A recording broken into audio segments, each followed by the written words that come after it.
Hello girls, ఇవాళ మీకు ఒక వెహికల్ చూపిస్తాను. ఇది కేవలం ఎంతమంది కూర్చోవచ్చు అంటే ఒక ఈజీగా 10 to 20 మెంబర్స్ కూర్చోవచ్చు. కానీ 4 lakhs గైస్, ఇదే ఇంత పెద్ద వెహికల్.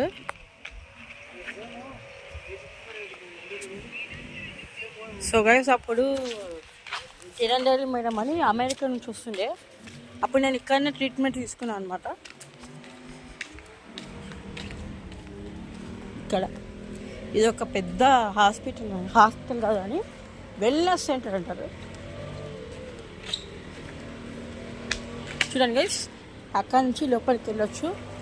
ఇది ఒక ఫార్మసీ ఉంది. పైన ఎక్సర్సైజ్ చేసుకోవచ్చు మనకు కావాలంటే. ఇప్పుడు ఈ గార్డెన్ చుట్టూ. సో గైస్, ఇదే మొత్తం గార్డెన్ లాగా. ఈడ 2 వీలర్ కానీ 4 వీలర్ పార్క్ చేస్తే మాకు నో పార్కింగ్. ఫైన్ 500 అంట.